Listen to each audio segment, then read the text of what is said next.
reports to show Syrian forces making arrests in the suburb of Damascus. Imagine suddenly vanishing off the face of the earth, spirited away by agents of the state, being held incommunicado for years, with no one knowing for sure why you were taken, who took you, or what's become of you. That's what's happened to Mohammed Bashir Arab, who disappeared on the 2nd of November 2011. He always put the country, Syria, even before his own safety. And to Ali Mahmoud Othman, who disappeared in March 2012. He was gentle, quiet. Anything he could do to help, he would help. Both are believed to have been abducted by Syrian intelligence and are now incarcerated in one of the regime's notorious torture and detention centres. And there are more than 25 of them, scattered around the country, some shrouded in secrecy. It's rare for a former disappeared to talk publicly about their experiences, if fortunate enough to return. We were about 50 persons in a cell that was 3 by 4 meters. Because of the crowdedness, the diseases and the infections were transmitted from one to the other. We are not supposed to utter any word. Once they hear any voice coming from the cell, the detainee, he gets beaten until his hands swells, get yellow, and he starts beating them on the legs. I still have my scars on my legs. For my family, it was 5 months not knowing absolutely any idea about where I was. No one knows the true number of the victims of enforced disappearance in Syria, but it runs into thousands. And those numbers will have been considerably swollen with the clampdown on all who oppose the rule of President Bashar al-Assad. Ali Mahmoud Othman, a citizen journalist, was one. Part of a network of activists who ran the makeshift Homs media centre. It assisted foreign broadcasters and journalists in getting their stories out when the Syrian army bombarded the Baba Amra neighbourhood of the city. One of those Ali helped was Paul Conroy, who was injured in the shelling. Well, we finally got into Homs last night. It was quiet during the evening, but this morning about 7 a.m. the shelling started, and it's been pretty continual ever since.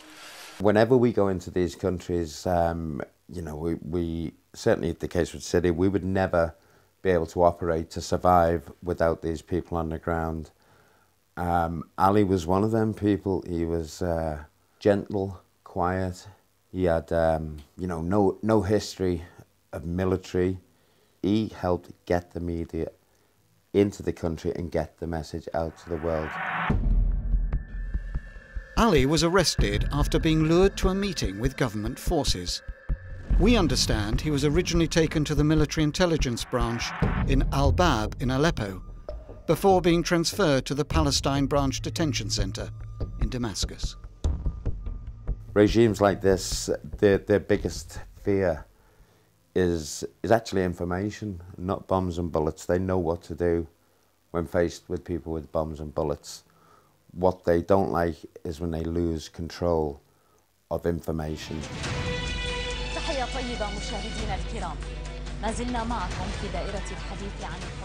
Shortly after he disappeared, Ali reappeared on state television. It was claimed that he'd been arrested for cooperating with external powers plotting against Syria. It's the last time he's been seen.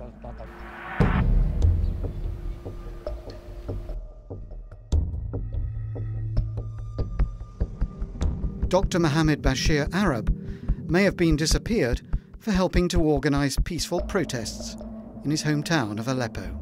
But no one knows for certain. He just vanished. There is a common say in Syrian slang, you know, there is bread and salt between us. When we were in the school, he was really this sort of charismatic, popular guys. He was well known, like, if you need help, go and speak to Muhammad.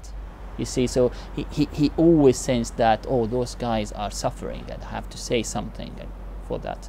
He's like encapsulating the civil, secular, peaceful way forward. Released detainees claim to have seen him in a military hospital in Aleppo, and there have been further reported sightings in 3 other detention centres in Damascus. In Syria, for every 10 friends you have 100 enemies. That is to say that the Syrian regime's security services were just had tentacles in every pocket of society. I think it's not about getting information. I don't think that it's about protecting themselves even. I think it's about humiliating. It's about dehumanizing them.